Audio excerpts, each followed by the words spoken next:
Hey guys, and welcome to the Working Money Channel. XRP versus BTC. We don't look at this chart nearly enough, but guys, XRP is setting up for a 20% move against Bitcoin. This could spark a push to 82 cents. The last time the RSI got to these levels, we saw a 20% bounce versus Bitcoin. If Bitcoin grabs the liquidity at $75,000 per coin, this could lead to a big push for XRP. So this courtesy of the crypto man here on Twitter, and what he's looking at is this XRP to Bitcoin chart, something that gives us a pretty good indication of where XRP is going when we look at price moves, comparing it to Bitcoin's price moves. And so he's got it here on the 4-hour chart. You guys can see we're actually coming down to that level of support here on the trend from that chart. And he is saying here, what his prediction is that we could see a 20% increase for XRP. If that does in fact happen, and so that would bring us in and around here. So roughly 20% from today's price would bring us very, very close to 80 cents per coin, roughly around 78. If we take a look at the XRP to Bitcoin chart here on a wider time frame, and I like to look at the wider time frames because I'm looking at the bigger moves. I mean, 80 cents would be a good start, but the bigger moves, guys, when we see XRP fall in dominance compared to Bitcoin, this is when we get great built-up pressure before XRP does then shoot to the upside. So this generally happens during alt seasons. I got to say, this generally occurs at the end of bull markets, the last few weeks of a bull market before XRP does reach new highs. So you guys can see it over here. We saw it back in January 2018 when XRP reached its all-time high, and then a couple of times over here. The lawsuit price action was a bit of an anomaly, but then we did see XRP go up against Bitcoin here back in April, May 2021. So comparing XRP price to Bitcoin price, another good way to kind of gauge where and when we could see the price begin to move. So let me bring XRP back up here on the daily chart with the US currency comparison. XRP right now trading at around 64.8, so just under 65 cents. And we've got Bitcoin too, guys, moving up. Boy, look at that. Yesterday we were talking about the Bitcoin price action breaking above this neckline here. We had the inverted head and shoulders pattern here, and we were really hoping that it would get above this, and take a look at that. It did shoot back up above that, recently making a high within the last couple of hours now, wee hours of the morning, $71,500 per coin. So we are still off the all-time high. We are off the all-time high by about only 3%, just under 4% here. Bitcoin now, as of the time of this recording, is trading at around $70,900, so just shy of $71,000. So we did shoot up past that neckline. That is confirmed. Bitcoin price action now in bullish territory. You guys can see here, sentiment is growing as well, moving back into extreme greed. The market cap is growing to $2.69 trillion. That has gone up over 5% in the last 24 hours. 24-hour volume is up to 45%. So more traders now interested in trading, whether it be Bitcoin or other cryptos, and Bitcoin dominance still holding on 52%. So again, that XRP to Bitcoin price, we still need to see Bitcoin climb in dominance before we see XRP finally catch up. And that won't happen until Bitcoin does print its final all-time high for this bull run. That is my prediction. So we've got Bitcoin up 5.7. We've got Ethereum 2 following Bitcoin 5.65% to the upside. We got Solana's up 3.4%. XRP is actually up 2.7%. Dogecoin up 7.8%. Many of the altcoins have been performing fairly well over the last 24 hours. Let's take a look at this pre-halving retrace. Okay, this one from Rect Capital. If this ends up being the end of the pre-halving retrace, then Bitcoin will have almost equaled the 2020 pre-halving retrace. Bitcoin did pull back 18% in this cycle, whereas Bitcoin retraced just over 19% in the year 2020 before the last bull run. So is this it now for the retracement? Are we going to be printing new highs coming into what is going to be the next Bitcoin halving? Or are we going to continue to just move sideways here for a little bit before the halving? I mean, it is anybody's guess. It would be very interesting if we did, surpass this all-time high in the coming days. That generally does not happen before a Bitcoin halving. But guys, this time is different. We've got the Bitcoin ETFs. Of course, that has been all the rage for institutional investors getting into Bitcoin. And of course, big companies like BlackRock now buying up large quantities of Bitcoin to be able to back up their ETFs. And it's not just BlackRock, it's Fidelity, it's all the big guys. So that has been stirring up, I think, some more FOMO, institutional FOMO in this market, where retail started it. And institutions are now capping it off, hopefully bringing up these coins to higher prices, even higher than what we're seeing today. So That's what's happening right now. I'm very happy that we did see Bitcoin break up past this neckline. I didn't know yesterday when I was talking about this, I did not know how long this was going to take. However, a few hours later was in for a pleasant surprise. So that's all very positive news. And in the world of crypto adoption, we got this one coming from Chad Steingraber. Ripple Payments and XRP partners Visa are furthering their integration with Thunes, which is also a Ripple partner, digital wallets in the countries of Kenya, Philippines, Indonesia, and Pakistan. So this is news just coming out yesterday. Global B2B cross-border payment company Thunes has expanded its partnership with payments giant Visa. This collaboration aims to facilitate new payment channels in key markets throughout Asia and Africa, broadening the accessibility to digital wallets and bank accounts. The partnership will see Visa integrating with Thunes' expansive network, enabling transactions to over 108 types of digital wallets and bank accounts in various countries, including Kenya, the Philippines, Indonesia, and Pakistan.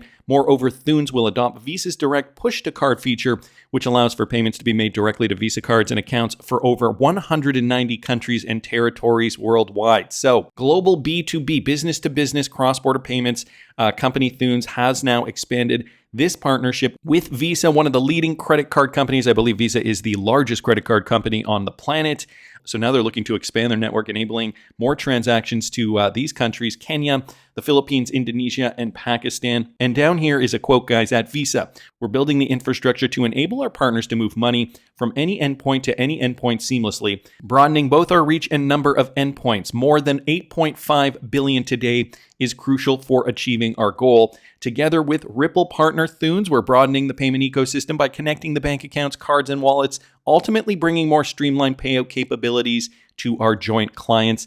And, making it a seamless experience for clients is ultimately their end goal. They do not want their clients to be encumbered by the process of making payments anymore. Payments can be made easily, and so, these companies are realizing this. These companies have been now using DLT technology for a long time. A lot of them have been already partnered with Ripple for several years. So, I'm sure they, even when we, first started announcing a lot of these partnerships, companies like Thunes, they had to start off smaller. Now we're starting to see, into 2024, these, larger collaborations with big guys like Visa. And so this is just going to take cross-border payments through DLT technology like RippleNet even further. So wanted to thank Chad Steingraber there for pointing that out. Also happened to see this, guys, from Mr. Man. Klarna, which is a company that does have ties to Ripple, adds open banking settlements for 18 million customers and 32,000 retailers. This came out a couple of weeks ago. However, just noticing it now, Klarna, the AI-powered payments network and shopping assistant, has begun the rollout to open banking-powered settlements in the UK.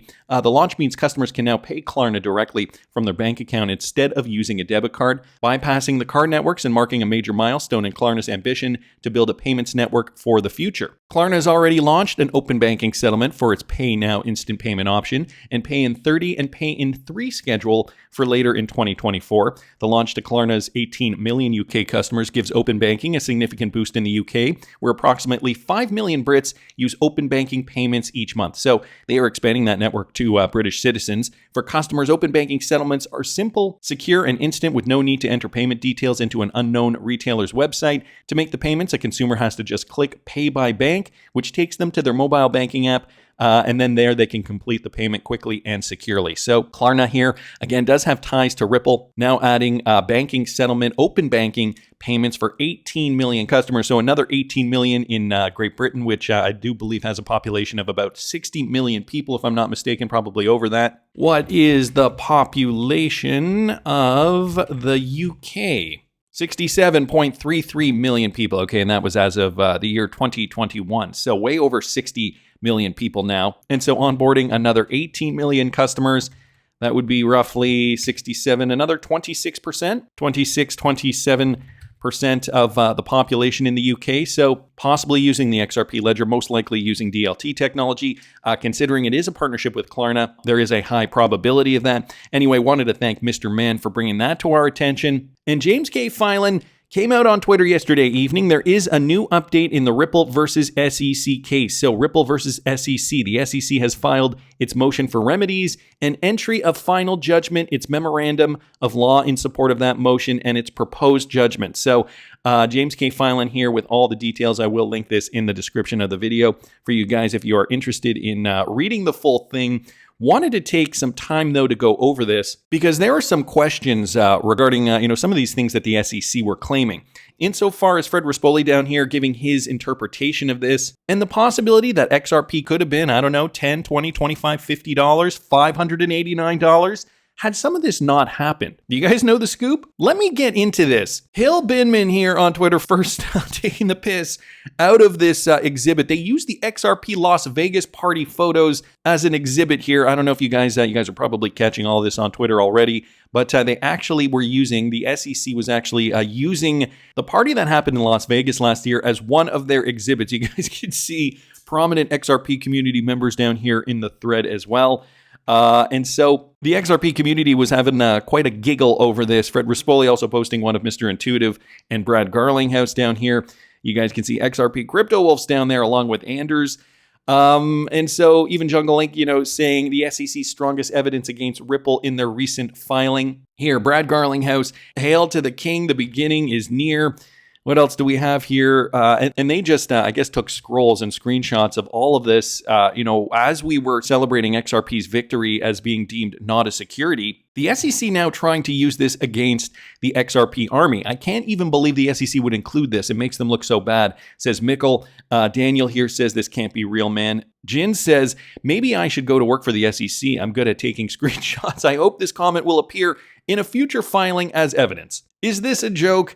Says a mind with wings. And yeah, this is serious, guys. They did file this as their evidence, as their some of their exhibits in the case. But what do they ultimately want? Crypto Law here noting this: the SEC plans to seek $2 billion in remedies from Ripple for $700 million in institutional sales of XRP to qualified investors. No fraud nor any harm to those investors was alleged, just failure to register. For the retail investors who suffered $15 billion in losses from the SEC's failed embodiment theory, nothing. We get bupkis. We get absolutely nothing.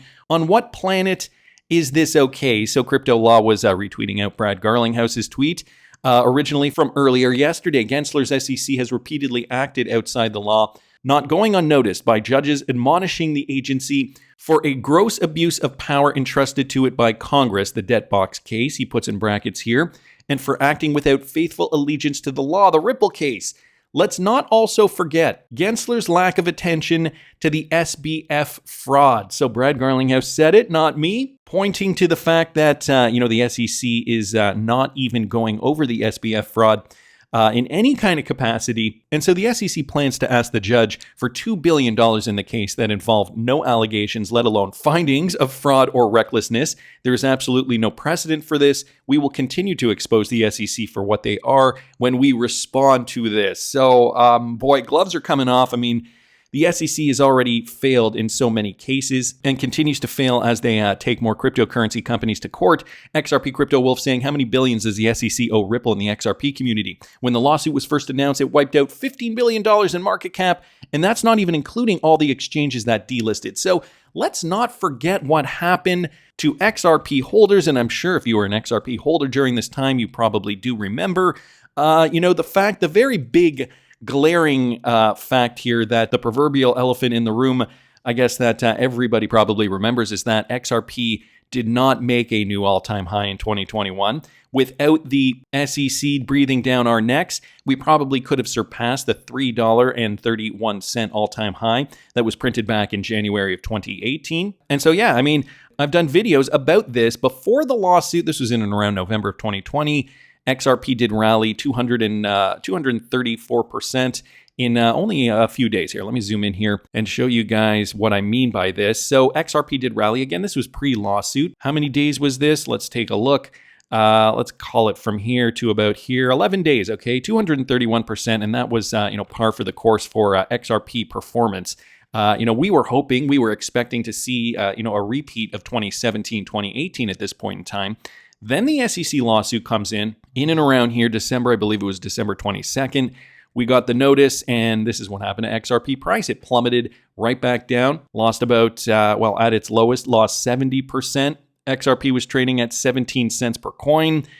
We did rebound back up and did bounce, but guys, it was unfortunate for us. XRP did keep pumping, but we lost all those gains. So think of it, we were starting from a 70% deficit at this point in time. And had we not lost that, XRP could have, I like to make notes of this because XRP could have probably gotten up by some estimates 223% higher than it did, which would have brought us, here, let's do this for fun, 223%, 223 would have brought us right up here, and we could have theoretically saw an XRP worth about $6.34. Okay, and that is just by some estimates. Some were assuming anywhere between $10 to $15, myself included, back in 2021. And so this is unfortunately the reality of the matter. Now, Stuart Alderati also commenting, as you will see when the SEC's brief is made public tomorrow, they asked the judge for $2 billion in fines and penalties. Our response will be filed next month, but as we have all seen time and time again, this is a regulator that trades in statements that are false, mischaracterized, and designed to mislead. They stayed true to form here rather than faithfully apply the law. The SEC remains bent on wanting to punish and intimidate Ripple and the industry at large. We trust the court will approach the remedies phase fairly. So here we go into the remedies phase, $2 billion, a very hefty price tag. Yassine Mobarak commenting, I would be shocked if the SEC ends up with even half of the $2 billion they are asking for. So some lawyers in the XRP community are commenting on this. The penalty will ultimately end up being a few $100 million. That is my bet. So, this is a tactic. They aim high, and then what they end up getting in the end is way less than what they are asking for. So that one from Yassine Mobarak. However, guys, did you notice this? Wall Street Bulls commenting on this. Have fun, XRP community. Quoting the actual statement there, okay? In addition, Ripple's own financial statements show that after the complaint was filed, Ripple's XRP sales revenue from these unregistered sales skyrocketed from a total of $1.2 billion in 2021 to 2023. This is more than 4 times the revenue from unregistered XRP institutional sales for the 6-period year, 2014 to 2020, as measured by the dollar amount, which was nearly $729 million in institutional sales. So, again, I will leave this in the description if you want to read the full thing. Remarkably, though, Ripple's financial statement revealed that $800 million in sales occurred in the second half of 2023 alone. In other words, Ripple made over 6 times more in XRP sales pursuant to contracts with sophisticated parties in just 6 months after the court found Ripple liable, as it did in the 6 years before the complaint was filed. These facts thus unequivocally show that the 5th Kavanaugh factor, remaining in a position to violate, is easily met here. Ripple remains highly dependent on selling XRP to institutional purchasers in unregistered sales pursuant to written contracts to drive its revenues and profits. So this is not good for Ripple, guys. It says it right here. The financial statements also confirm that XRP sales remain nearly all of Ripple's total revenues throughout 2023. So this was many years after the lawsuit was announced. This was just last year, guys. And Ripple, according to the SEC, was still selling XRP in this fashion. So what does this mean? Fred Rispoli here commenting on this. The SEC's motion for judgment has been publicly filed. The SEC is following the playbook I outlined 2 months ago. Legally, not much in here that we didn't already guess. Factually, this is a very important motion. I'll take it from what I think is most important to least. First, credit to the SEC. It realized that it needs to show how investors were actually harmed. Ripple and Stuart Alderati have already said the SEC's motion is full of mischaracterizations. Let's hope that this is correct, because the picture painted is not a good look for Ripple and lends credence to the XRP haters on why the price is so low. Namely, the deep discounts by Ripple on XRP sales. On page 18, numbers are redacted, but if discounts are wide enough, then institutional buyers like GSR scored unbelievable discounts and have bags upon bags of XRP that they could continually sell at astronomical profit. If accurate, retail buyers continue to be the liquidity. So that's not a good sign for us retail buyers, guys. The fact that, in this case scenario, we would be the liquidity. I really, really hope Ripple has a good explanation for this, because otherwise it plays right into the major FUD happening right now. Second, Ripple is continually selling XRP post-complaint and post-summary judgment. No surprise there. But if SEC claims the financial discovery of it received by court order demonstrates this is by far and away Ripple's primary source of revenue. And Ripple is still signing contracts with institutional buyers, 80 contracts since complaint and significant numbers since summary judgment ruling, which is good for Ripple.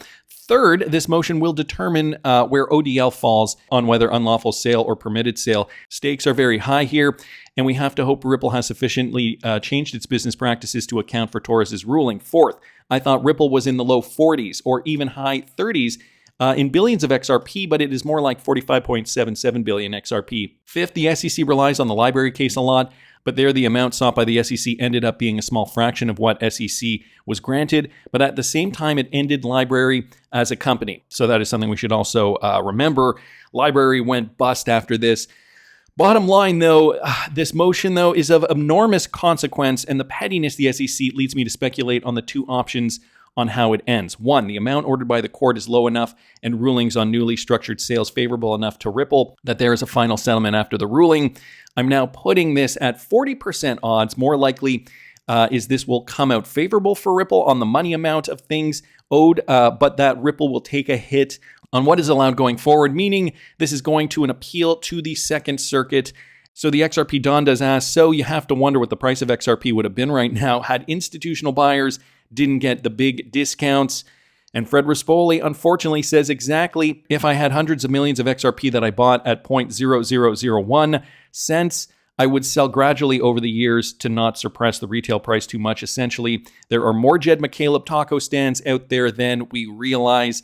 So guys, maybe the price of XRP could have been higher had Ripple not given institutional buyers these deep discounts. Good analogy, says the XRP Don. Troublesome on the surface. Will be interesting to see how Ripple and Brad Garlinghouse approach this with the retail holders. So I still think there are plans within plans. What Fred Rispoli, though, and XRP Don is suggesting is that had the institutions not been purchasing at such deep discounts, the price of XRP could have even been higher. Because of this specifically, a lot higher than it is today. But again, guys, this is a utility coin. I'm planning on selling a portion during this bull run, but ultimately holding a portion for the long term. That's just my opinion, but I want to hear what you guys think. Please subscribe to the channel if you haven't already. Like the video if you like the content I'm providing. I always love hearing your comments. See you in the next one, guys.